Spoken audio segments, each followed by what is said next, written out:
Bonjour mes délicieux co-créateurs, c'est Lilou, je suis à Paris pour une nouvelle interview sur l'amour, les flammes jumelles, les âmes jumelles, cet amour divin, cet amour qui dépasse tous les autres amours apparemment à expérimenter, un sujet pas très bien connu, il y a plein de personnes qui commencent à parler de ce sujet-là, il y a de nombreux blogs, de livres, mais là ce livre-là, Estelle, qui est l'auteur, qui est à côté de moi bien sûr, et ton livre m'a beaucoup plu pour plein de raisons, parce que déjà, tu expliques très bien l'incarnation, l'âme, pourquoi l'âme est ici sur Terre, et puis il y a cette fameuse histoire d'âme jumelle, de flamme jumelle, je le trouve très bien détaillé, et vraiment pour toute personne qui a envie de lire et de comprendre un petit peu plus notre incarnation ici sur Terre, et puis cet amour qui serait possible à vivre. Alors j'ai plein de questions pour toi, parce que est-ce que c'est pour tout le monde d'ailleurs?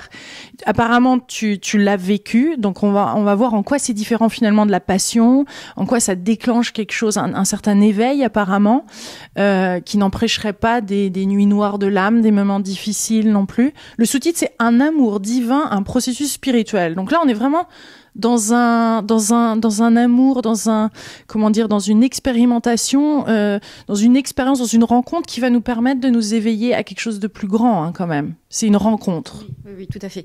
Oui, rencontrer son âme jumelle. Alors, pas toujours. On commence. Non, alors. L'amour qui existe entre les âmes jumelles est toujours un amour particulier. Par contre, il se peut parfois que certaines personnes se rencontrent en tant qu'âmes jumelles et vont vivre un amour passionné, mais vont pas vivre ces expériences d'éveil. Voilà. En tout cas, à un certain moment. Voilà, c'est possible. Mais en tout cas, de toute façon, les âmes jumelles sont toujours portées et connectées au niveau de leur âme par un amour qui provient de la source. Il semblerait qu'il y ait une espèce d'initiation lors de cette rencontre, non ? Alors oui, la majorité des cas, oui. Alors pour moi, ça a été le cas. Pour d'autres personnes aussi. Il y a souvent des phénomènes particuliers, des phénomènes d'éveil. Par contre, moi j'ai remarqué dans ma pratique professionnelle, parce que du coup maintenant je reçois beaucoup de personnes, et même avant je commençais un peu à recevoir, parce qu'ils venaient comme ça, sur ce thème-là. Il y a beaucoup de personnes qui peuvent rencontrer leur âme jumelle, qui vont sentir qu'il y a quelque chose qui est particulier, mais ne vont pas forcément, en tout cas au début, avoir des phénomènes d'éveil. Voilà.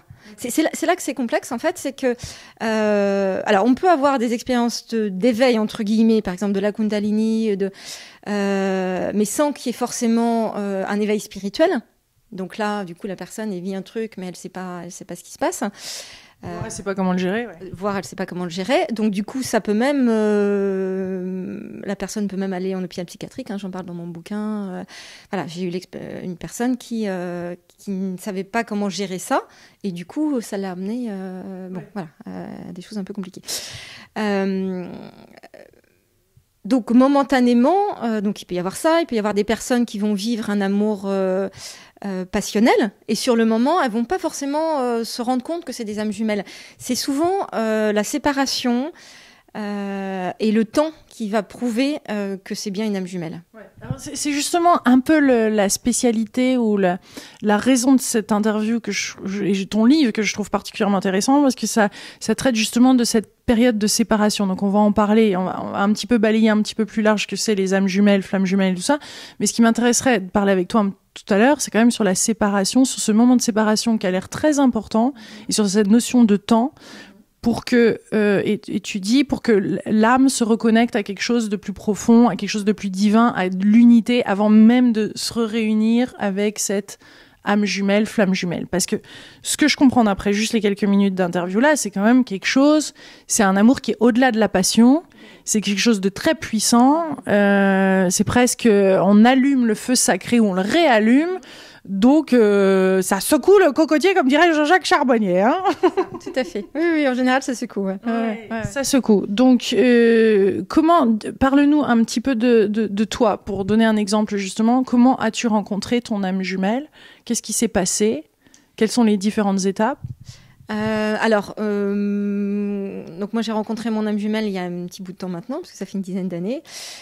Et en fait, quand j'ai rencontré mon âme jumelle, j'ai senti... On parle d'homme, de femme? Ah, c'est une femme. Voilà. J'ai tout de suite senti qu'il y avait quelque chose de très interpellant. Et puis, je me suis dit, bon... voilà, et puis... Bon, voilà, sur le moment, je me suis dit, bon, je vais voir, je vais laisser faire, on va voir ce qui se passe. Mais c'était assez... Alors, c'est difficile à expliquer. Ça pétille à l'intérieur, ça? C'était même pas ça. C'était énergétiquement. Non, c'est pas comme c'est pas du tout, en fait, comme la passion amoureuse ou comme un coup de foudre. C'est vraiment quelque chose qui interpelle au niveau justement d'un endroit qu'on ne sait pas. Et là, en l'occurrence, c'était au niveau de l'âme. Et du coup, c'est assez compliqué à expliquer. C'est pas du tout, c'est d'un autre ordre. Voilà. Donc j'ai senti cette interpellation, et quand je me suis assise à côté de cette personne, j'ai vraiment senti nos deux chakras en fait qui se retrouvaient comme les deux âmes. Ça faisait chakra. On parle d'aura, de chakra coronal, voilà, qui se reliaient. Et là, voilà, c'est pareil. Ça, c'était la première fois de ma vie que je ressentais ça. Et j'ai trouvé ça assez curieux aussi. Voilà. Oui, parce que tu es thérapeute psychocorporel, c'est pas forcément ce qu'on vous enseigne. Oui, parce que dans la thérapie psychocorporelle, effectivement, ça reste psychologique et corporel, mais on va pas dans les dimensions énergétiques. Voilà. Donc là, t'étais là, mais qu'est-ce que c'est que ce truc-là? Voilà, tout à fait. Je me demandais quand même ce qui se passait et quel était le truc. Voilà. Donc ça a été la première rencontre. Et puis après, il y a eu plein de rencontres qui ont fait que, qu'au fur et à mesure, c'était une évidence. Et voilà. On parle de relation amoureuse, parce que c'est quoi la différence avec une âme sœur? Comment tu savais que c'était pas une âme sœur ou quelqu'un avec qui... Comment tu savais que c'était de l'ordre de cette rencontre divine pour vivre quelque chose de vraiment d'exceptionnel au-delà de la passion? Alors évidemment, c'est pas forcément sur le moment qu'on met tous ces mots-là. Hein. Ouais. Sur le moment, c'est bon, voilà, on va voir ce qui se passe, etc. Mais après, au fur et à mesure, bon, j'ai commencé à faire des recherches, à me rendre compte de certaines choses, et je voyais bien en fait que c'était vraiment d'un ordre complètement différent. Il y a eu une autre rencontre qui a été très particulière, où vraiment on a ouvert, en tout cas moi de mon côté, les mémoires des vies antérieures. Enfin, la mémoire de la connexion, même peut-être même presque de l'origine de la connexion avec cette âme. Et là, on parle de cette connexion justement d'âme jumelle, ça sortirait d'un même œuf cosmique, tu dis dans ton livre, une même cellule. C'est ça. Et d'ailleurs, je l'ai expérimenté, je ne dis pas dans mon livre, mais j'ai expérimenté dans une régression de vie antérieure. Enfin, en tout cas, le but à la base, c'était une régression de vie antérieure. Et finalement, la personne, m'a guidée et j'ai vu, alors que vraiment, je n'étais pas du tout là-dedans. Hein, donc c'était vraiment tout au début où j'ai vu effectivement une boule où il y avait, une espèce de cellule comme ça dans l'espace où il y avait ces deux âmes. Voilà, nos deux âmes. Voilà. Mais ça, à l'époque, je savais pas. Voilà. C'est marrant comme les petits bouts, ils peuvent venir après. Ouais. Les morceaux de puzzle et les choses qu'on a pu vivre avant, qui étaient déjà en résonance avec... Parce que finalement, le temps est un peu déconnecté de ce genre de relation. Le temps n'existe plus dans ce genre de relation. Hein. On a l'impression que le temps collapse, est d'un seul bloc presque. Oui, c'est une autre dimension. Hein. Après, quand on a accès à la fois aux vies antérieures ou à cette dimension de rencontrer une personne qu'on n'a pas vue depuis... Enfin, qu'on a l'impression d'avoir... de connaître, parce que c'est vraiment le sentiment de vraiment de la connaître, mais profondément. Et oui, alors moi, ce que j'avais ressenti, c'est de l'avoir perdue pendant des vies, et de la retrouver. Donc c'était vraiment très, très, très particulier de vivre ce phénomène-là. C'était vraiment très, très, très étrange, on pourrait dire. Voilà. Tu pourrais nous dire les différents points qui marquent ou qui sont communes à ces rencontres d'âmes sœurs, à être âme sœur versus passion, parce que... Alors oui, c'est ça. Non, par contre, c'est important. C'est pas du tout âme sœur. Ça n'a rien à voir. Hein. Les âmes sœurs, c'est vraiment des compagnons d'âme, donc des êtres humains qui se rencontrent, mais quand même plus sur un plan terrestre. Ouais. Donc voilà, ils ont les mêmes valeurs, les mêmes affinités, les mêmes but dans la vie, et les égos en général sont assez d'accord avec les âmes, voilà, pour se rencontrer. C'est plus simple. Voilà, c'est beaucoup plus simple, et donc c'est assez, voilà, c'est assez tranquille, voilà.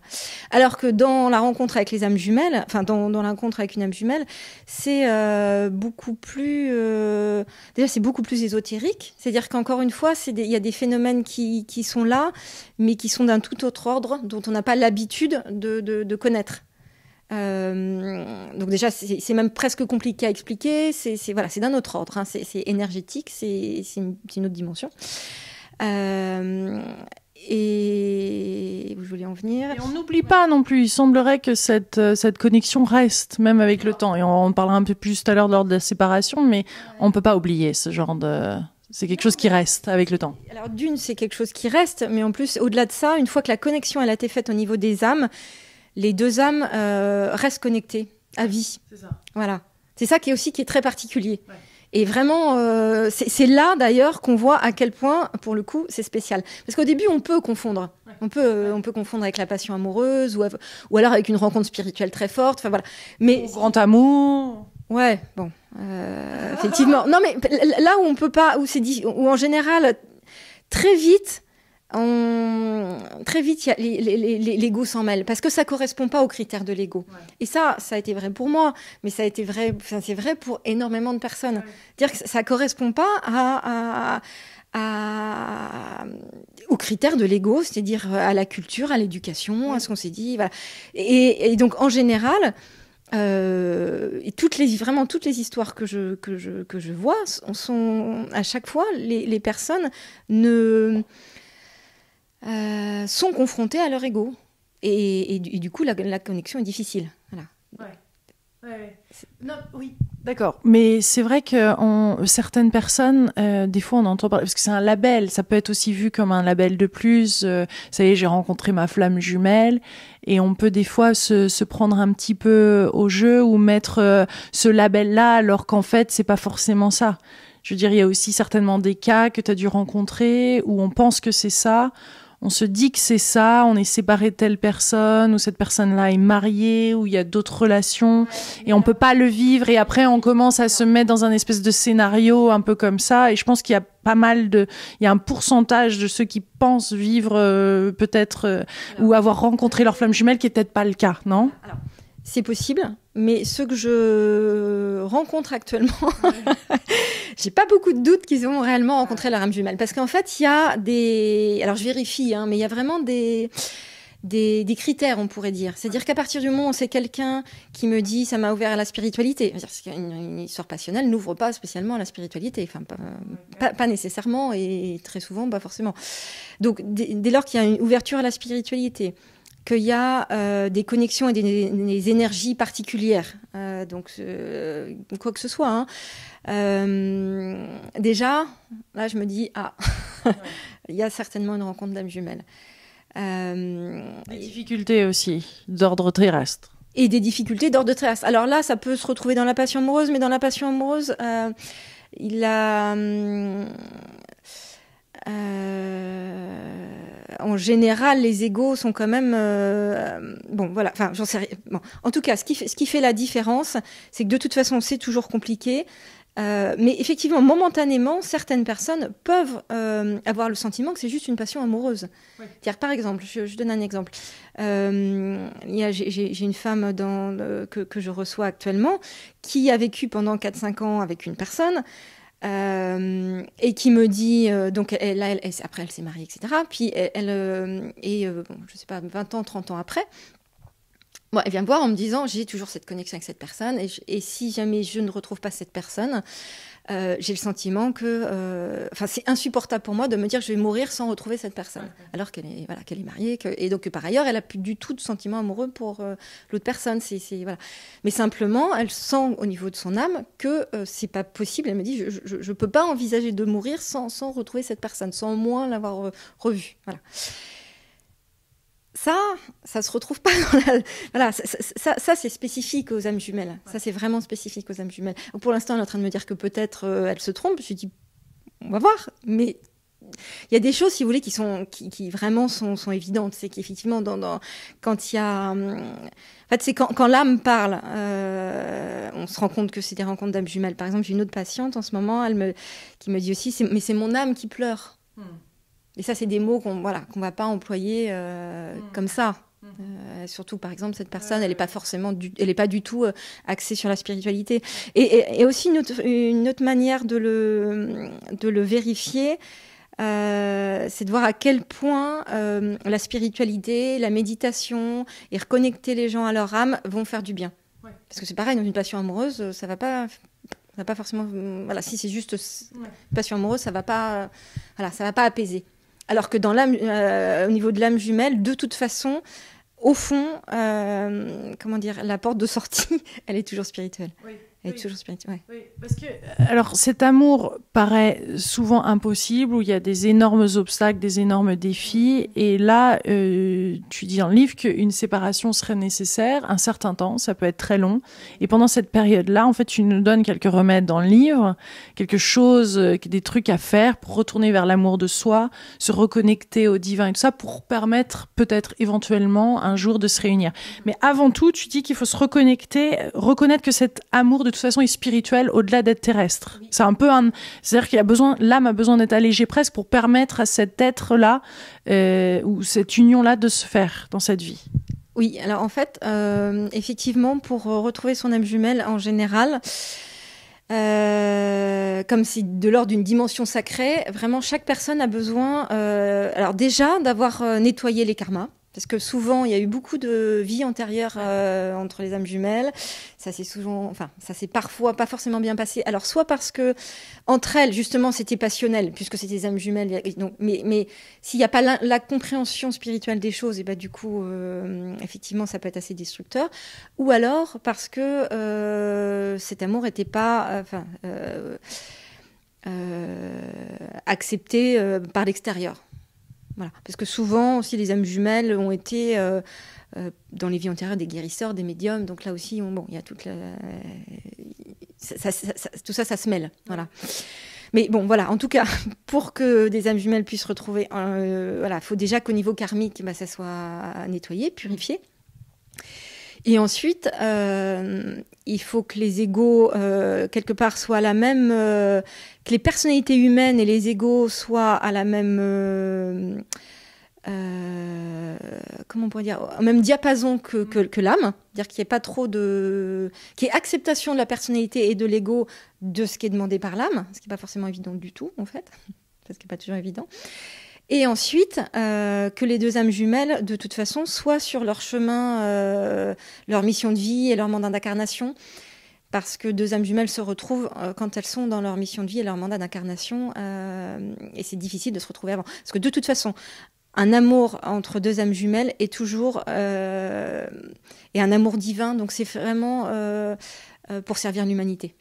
C'est de toute façon pour servir l'humanité. Donc ça ne peut pas servir l'ego, ça marche pas. Ouais. Et d'ailleurs, tant qu'on n'a pas compris que c'est son âme jumelle, effectivement, on peut vouloir juste que ce soit nourrir l'ego. Ouais. Mais ça marche pas. Ça marche pas parce que c'est un amour d'un autre ordre. Donc il faut comprendre que c'est un amour d'un autre ordre et un amour spirituel pour petit à petit pouvoir le vivre. Ouais. Donc il y a beaucoup à lâcher, beaucoup à guérir, à s'aimer, à faire tout ce travail-là d'union avec soi-même et de redevenir entier par soi-même et non plus d'arrêter de chercher cette fusion forcément avec l'autre partie de l'œuf. Voilà, c'est ça, effectivement. Alors en fait, il y a une telle fusion entre des âmes jumelles puisque c'est une même flamme sacrée. Qu'effectivement, il est nécessaire de pouvoir diffusionner pour que chacun puisse en fait se reconnecter à la source indépendamment de cette flamme. Voilà. Et d'où après peuvent se retrouver. Voilà. Et puis effectivement, que chacune ait une complétude intérieure. Ouais. Parce que dans les relations classiques, on va toujours demander à l'autre de combler des attentes, des manques. Il y a des névroses qui vont s'imbriquer. Bon, voilà. Et ça, c'est juste pas possible entre âmes jumelles. Ça marche pas. Mais vraiment, ça ne marche pas. Donc, voilà. Donc, du coup, en général, Évidemment, ça crée souvent des choses compliquées parce que parce qu'il va y avoir ou des attentes, ou des rejets, ou des fuites, ou des demandes de l'ego. Et de toute façon, l'âme, c'est pas ça que l'évolution d'âme vient chercher. Ouais. Voilà. C'est vraiment au service de l'évolution de l'âme. Hein. Ouais. Voilà. Oui, l'humanité. Oui, mais même dans la rencontre avec l'âme jumelle, c'est avant tout au service de l'évolution de l'âme. Ouais. Après, si c'est son âme jumelle, aller vers soi profondément, c'est aller vers son âme jumelle. Voilà, au niveau de l'âme. Hein. Ouais. Ouais. Voilà. Pourquoi on parle de feu sacré ou de feu? Parce qu'en anglais, le terme, c'est twin flames, donc il y a clairement, ou flamme jumelle, il y a clairement cette histoire de feu. Ouais. Pourquoi le feu? Qu'est-ce qu'il vient faire là-dedans? Et c'est le feu, c'est la flamme divine, c'est-à-dire vraiment tout ce qui est réveillé dans les expériences mystiques ou dans les expériences d'éveil où il y a ce feu. D'ailleurs, quand on l'expérimente, moi j'ai expérimenté, ça brûle de l'intérieur. C'est-à-dire que moi, des fois c'est tellement chaud que c'est même extrêmement puissant. Et même ça peut être déroutant, hein, d'ailleurs. Quand on parle de feu, de chaleur, justement, on pense plus aux enfers, à ce côté diabolique, difficile à vivre et tout ça. Non, là, on parle de sacré. Alors, si ça brûle de l'intérieur, si c'est dur à gérer, c'est pas évident. Parce que oui. Alors, c'est un peu ce que je dis dans mon bouquin, c'est-à-dire que le feu, c'est du feu, c'est-à-dire que c'est à la fois ça éclaire et à la fois ça peut détruire. Voilà. Donc, le feu sacré, il peut éclairer comme effectivement il peut détruire. Et le feu mystique, il peut éclairer comme il peut détruire. C'est-à-dire que, voilà, certains, effectivement, ça peut déstructurer momentanément. D'ailleurs, en général, ça déstructure.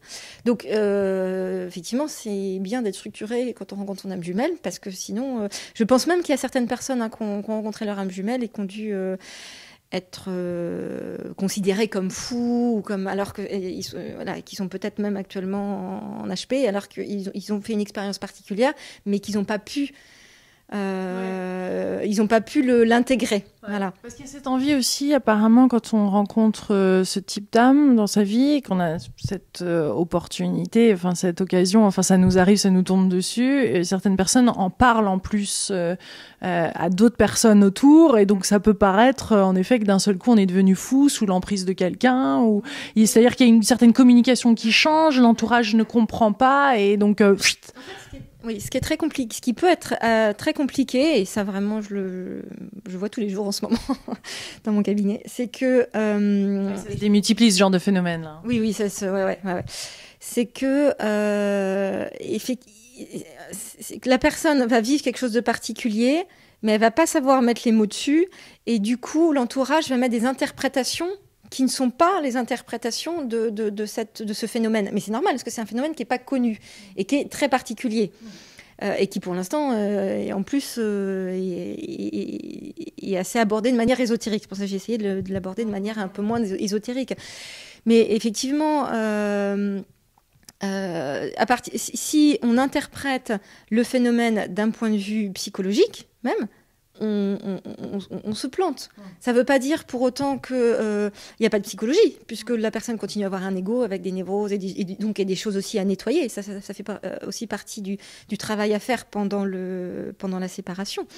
Mais effectivement, c'est d'un autre ordre, c'est d'un autre niveau, et on peut pas dès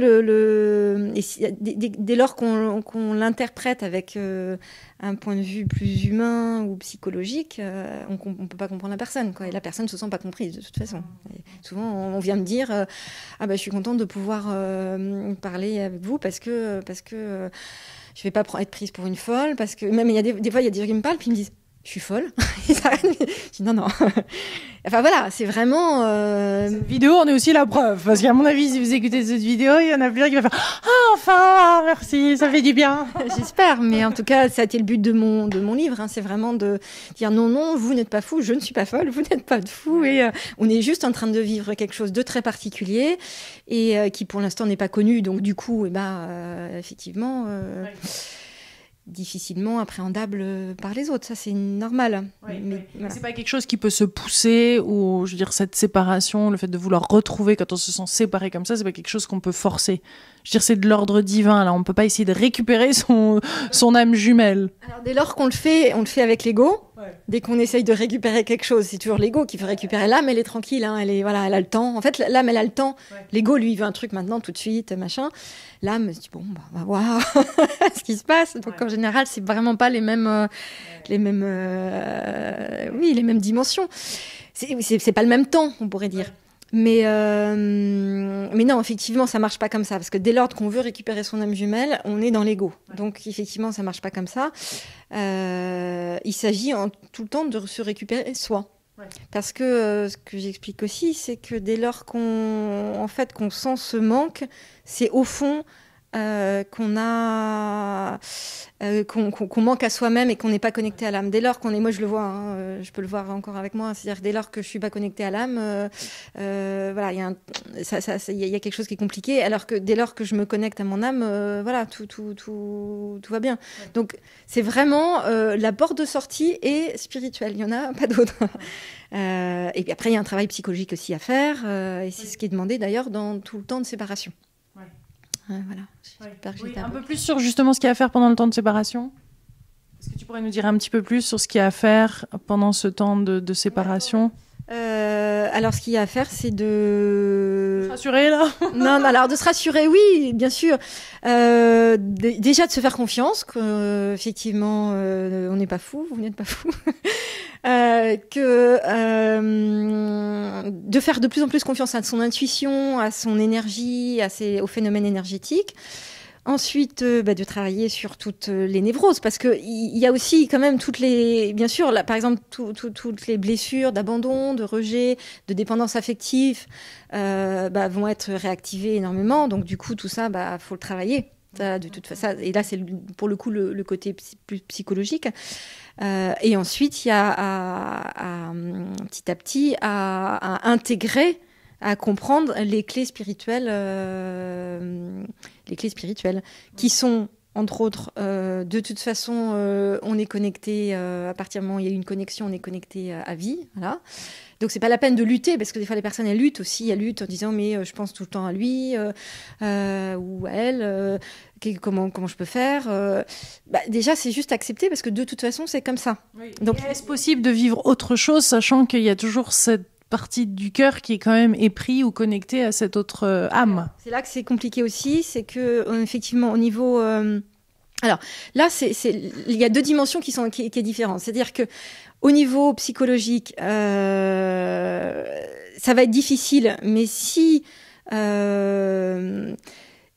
âmes sont pas vouées à se retrouver dans cette vie-là, le deuil est possible. Voilà, il y a un deuil possible, en tout cas momentanément. Voilà, il y a un deuil possible.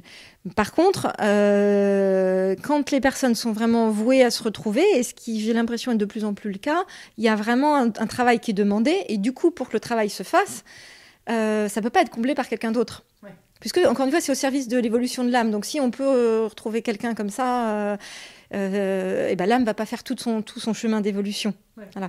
Donc, effectivement, souvent, c'est demandé. Et là, pour le coup, ça devient énergétiquement pas possible. Voilà. Ouais. C'est là que c'est compliqué. C'est que, du coup, autre chose n'est pas possible. C'est-à-dire, voilà, une autre relation n'est pas possible. Voilà. Énergétique. Et là, c'est énergétique.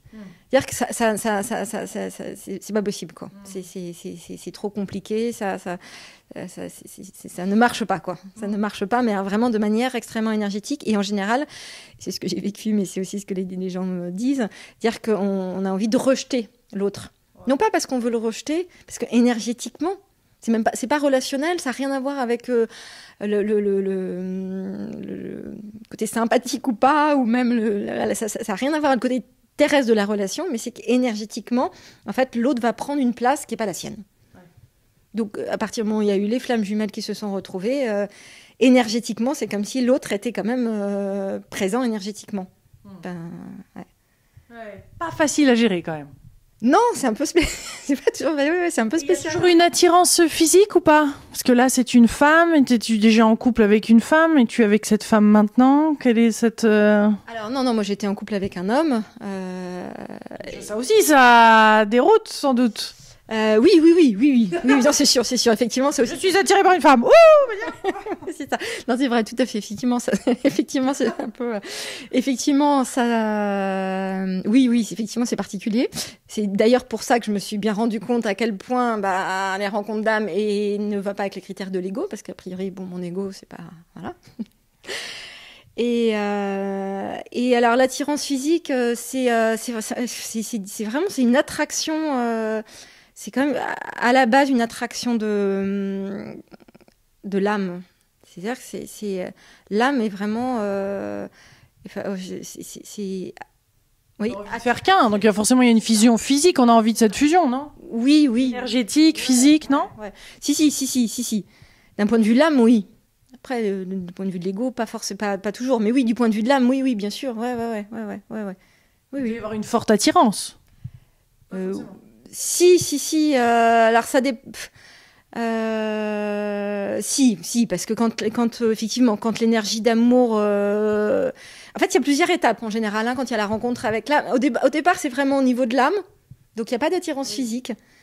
Enfin, en tout cas, pour certaines personnes, pour moi, ça a été le cas, mais et pour d'autres aussi. En fait, ça dépend aussi si la personne se rencontre d'un point de vue terrestre ou d'un point de vue spirituel. Ouais. Nous, par exemple, on s'est vraiment rencontrés au niveau spirituel. Alors qu'il y a des gens qui vont se rencontrer de manière plus terrestre. Par exemple, donc cette femme dont je vous parlais tout à l'heure, ou une des personnes dont je parle dans le livre qui elle, a vécu avec son âme jumelle avant de comprendre que c'était son âme jumelle. Donc là, il y a vraiment une histoire d'amour. Ouais. Mais c'est après qu'elle a compris que c'était particulier et que c'était son âme jumelle. Mais oui, quand cette énergie divine est là, cet amour-là, bien sûr qu'il y a quelque chose de corporel et de physique, ouais. À ne pas confondre quand même avec la passion. C'est-à-dire qu'il peut y avoir cette envie de s'unir même physiquement. Ça n'a rien à voir parce que ça fusionner quand même. Ça peut faire partie de l'équation. Oui, ça peut faire partie de l'équation. Oui, ça peut faire partie de l'équation. Après, à la base, c'est avant tout une rencontre énergétique en fait. Donc c'est ça, en fait, comment dire, ça c'est important quand même, que c'est ça qui prime. Par exemple, il y a des personnes en ce moment qui me, et ça aussi c'est intéressant, qui viennent témoigner et qui me disent mais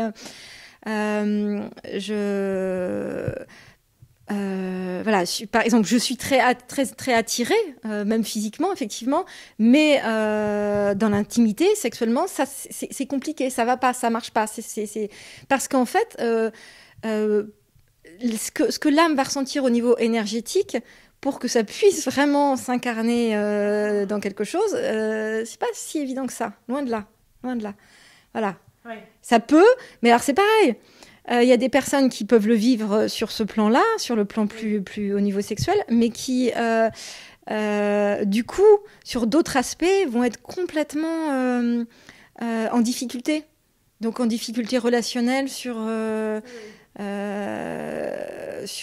même aborder la personne dans des choses très simples. Ouais.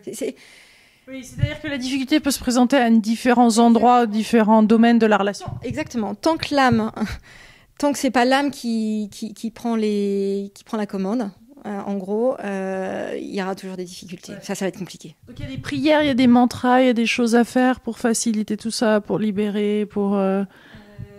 Alors, il y a des mantras à faire. Oui, il peut y avoir des prières, alors oui, au niveau spirituel, il peut y avoir des prières.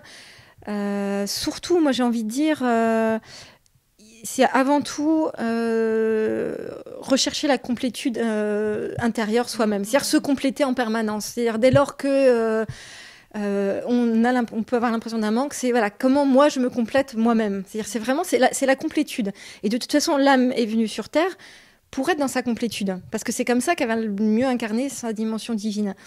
Et donc de toute façon, la rencontre avec l'âme jumelle, c'est de toute façon pour incarner cette dimension divine. Donc cette séparation est là pour vraiment il y ait une complétude intérieure. Et cette complétude, elle est... alors j'en parle, effectivement, il y a accepter la patience, c'est pas la complétude, mais ça c'est Ce qui est important aussi, c'est d'accepter... D'avoir foi, hein, moi c'est ce que j'entends. D'avoir foi, d'accepter les choses aussi telles qu'elles sont, d'être dans la patience, mais au niveau en fait de se référer toujours à l'âme, parce qu'en fait l'âme elle est patiente, c'est l'ego qui est pas patient. Donc l'idée quand même c'est de se référer tout le temps au niveau à la dimension de l'âme, parce que quand on se réfère à la dimension de l'âme, là on a les clés. Alors que l'ego, lui, effectivement, il a pas du tout les clés pour gérer ça. Et puis d'ailleurs, il peut pas l'avoir, parce que c'est pas pour lui, c'est pas un autre monde. C'est ça, c'est un autre monde. Et d'ailleurs, il en veut pas, hein, de cette fin. À un certain moment, forcément, au début, il en veut parce que c'est bien parce qu'il y a une puissance énorme, hein, dans l'énergie des âmes jumelles. Donc au début, quand même plaire à l'ego. Oui, ah bah au début, oui. Parce que c'est vraiment, effectivement, on sent une puissance, on sent même, on peut se reconnecter à des dons, bon voilà, enfin, donc énergétiquement, et puis c'est l'amour, donc forcément c'est génial. Sauf qu'après, voilà, très vite, quand on va commencer à être dans quelque chose de plus incarné, et donc du coup dans des conditions terrestres, et ben là, en général, c'est toujours beaucoup plus compliqué. Eh bien, alors pourquoi, d'après toi, une petite dernière question, mais pourquoi il y en a de plus en plus en ce moment? Parce que c'est quand même quelque chose qui a l'air de se reproduire. Là, il y a des couples qui se séparent, des flammes jumelles qui se rencontrent. Oui, alors... Tu le vois comment et qu'est-ce que tu entends de la part de toutes ces personnes que tu rencontres? Alors, je pense qu'il y a de plus en plus de personnes qui se rencontrent, d'âmes jumelles qui se rencontrent. Ensuite, alors par contre, il y a elles sont en train de, enfin, il y a beaucoup qui sont en train de se rencontrer, voilà, pour qu'elles se retrouvent. Voilà, c'est pas forcément tout de suite, mais il y a beaucoup d'âmes effectivement, d'âmes jumelles qui se rencontrent entre elles. Moi, mon hypothèse, c'est que l'énergie vibratoire de la Terre s'accélère, enfin s'élève, et que du coup, on est amené de plus en plus à s'élever spirituellement, donc à rencontrer sa famille d'âmes, à rencontrer des âmes sœurs, à fortiori, à rencontrer son âme jumelle. Ça va avec l'élévation, on va dire, planétaire. Voilà. Pour moi. Et puis comme on est dans des pays vibratoirement élevés, on peut plus facilement se poser toutes ces questions-là.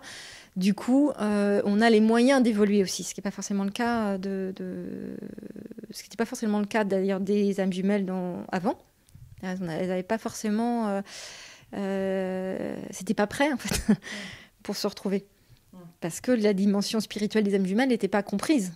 Ah, c'est quand même très récent comme phénomène. Jésus, Marie-Magdeleine, possiblement âme jumelle. Moi, je pense, ouais. Et bien, de la même façon que, oui. Alors moi, je pense sincèrement que oui. De la même façon que, comment il s'appelle, Claire et Tristan et Iseult, Roméo et Juliette. Alors ça, c'est d'histoire passionnée, je sais pas, mais non, je pense au niveau spirituel. Voilà, Saint François d'Assise, donc François et Claire. Il y a aussi une histoire avec. Et je pense aussi qu'eux étaient potentiellement peut-être des âmes jumelles. Rodin, Camille Claudel et Rodin aussi, peut-être. Enfin, c'est mon hypothèse, hein, après j'en sais rien.